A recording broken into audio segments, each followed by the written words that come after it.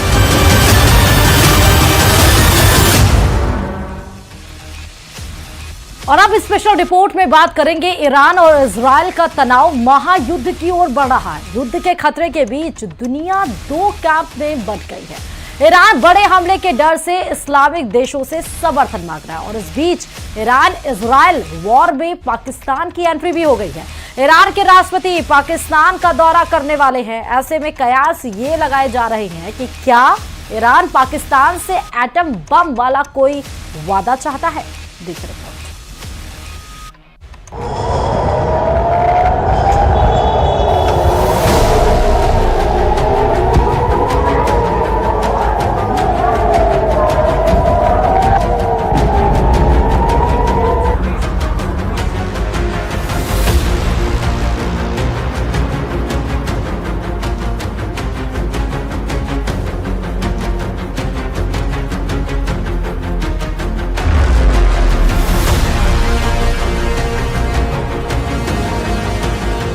Iran Israel से युद्ध के लिए अब इस्लामिक देशों से समर्थन मांग रहा है। ईरान ने इजरायल पर हमला तो कर दिया, लेकिन अब उसे शायद इजरायल का डर सता रहा है।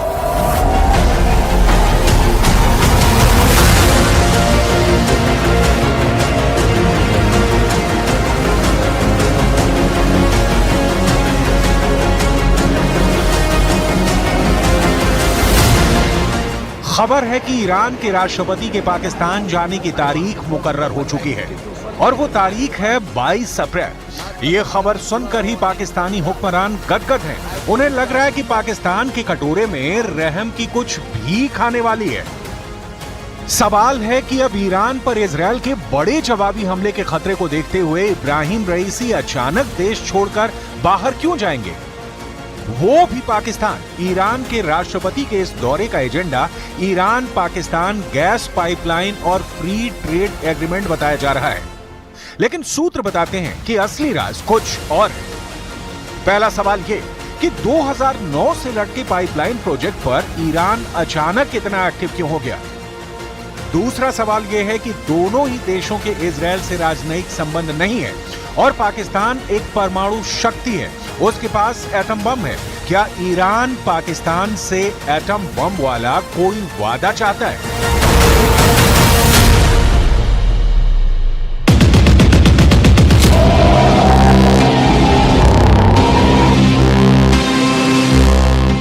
इजरायल लगातार ईरान के परमाणु प्लांट समेत बड़े ठिकानों को तबाह करने की धमकी देता आया है। ऐसे में इब्राहिम रईसी का पाकिस्तान की तरफ रुख करना बड़े सवाल पैदा कर रहा है।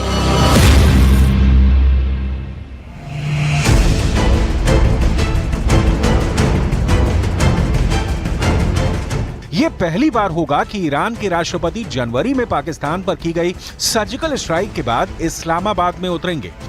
पाकिस्तान में किए गए हमले के बाद पाकिस्तान ने ईरान से अपने राजदूत को वापस बुला लिया था। दोनों के रिश्तों में खटास आई, लेकिन एक बार सब लाइन पर आ चुका है। लेकिन क्या इजरायल के खिलाफ टक्कर में ईरान पाकिस्तान से कोई उम्मीद लगा सकता है? इस वक्त ईरान अपने लिए दोस्त जुटा रहा है।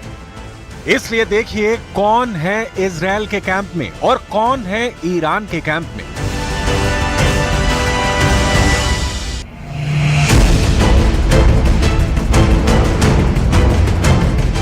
ईरान ने जब से सीरिया में अपने वाणिज्य दूतावास पर इजरायली हमले का जवाब दिया है, पूरा पश्चिम एशिया सुलग रहा है।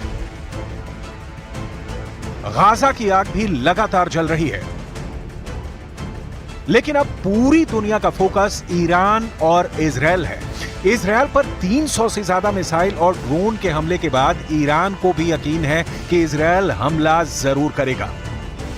और पूरी दुनिया जानती है कि अपने दुश्मन को इजरायल तब तक मारता है जब तक वो पूरी तरह तबाह नहीं हो जाता। माफी शब्द इजरायल की डिक्शनरी में ही नहीं है। Different options are on the table.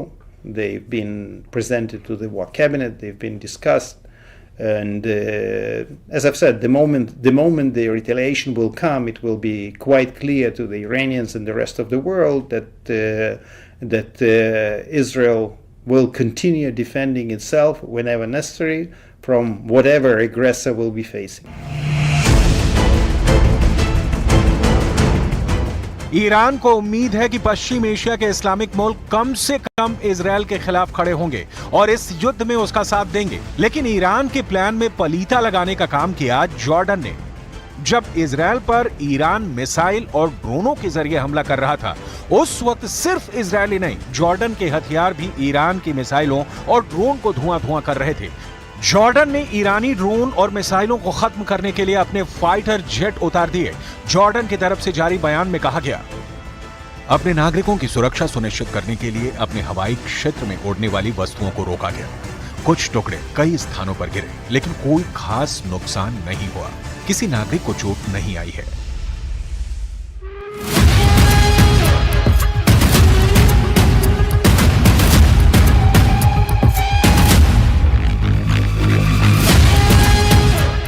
Iran और इजरायल के बीच जॉर्डन है, इसलिए जब ईरान ने इजरायल पर हमला किया तो ज्यादातर ड्रोन और मिसाइल जॉर्डन के आसमान से होकर गुजरे। जॉर्डन पहले ही चौकन्ना हो चुका था और फिर उसने अपने विमानों से बहुत से ड्रोन मार गिराए, जबकि ईरान की कई मिसाइलों को अपने एयर डिफेंस से उड़ा दिया। बहुत सी मिसाइलों और ड्रोन का मलबा जॉर्डन की जमीन पर भी गिरा है। वहीं सऊदी अरब के विदेश मंत्रालय ने क्षेत्र में सैन्य कार्रवाई पर चिंता जताई और युद्ध के खतरों को रोकने के लिए सभी पक्षों से संयम बरतने की अपील की। यानी सऊदी अरब का रुख इजरायल ईरान युद्ध को लेकर न्यूट्रल है।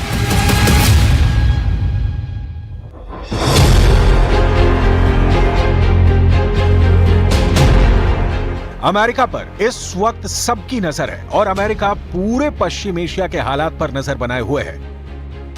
पश्चिमी एशिया में बढ़ते तनाव के बीच अमेरिकी विदेश मंत्री एंटनी ब्लिंकन ने तुर्की के विदेश मंत्री हाकन फिदान से बात की। तुर्की और इजरायल में 1949 से ही राजनयिक संबंध हैं। तुर्की इजरायल को मान्यता देने वाला पहला मुस्लिम बहुल देश है। व्हाइट हाउस के अधिकारियों के हवाले से अमेरिकी मीडिया ने कहा कि राष्ट्रपति जो बाइडेन ने शनिवार रात इजरायली प्रधानमंत्री बेंजामिन नेतन्याहू को फोन पर बताया कि अमेरिका ईरान के खिलाफ इजरायल की किसी भी जवाबी कार्रवाई में ना तो भाग लेगा और ना ही उसका समर्थन करेगा। यानी अमेरिका हर हाल में यह चाहता है कि इजरायल ईरान के साथ युद्ध में ना फंसे। लेकिन एक स्थिति ऐसी भी है कि इजरायल जब युद्ध में फंस जाएगा तो अमेरिका को खुलकर मैदान में उतरना ही पड़ेगा।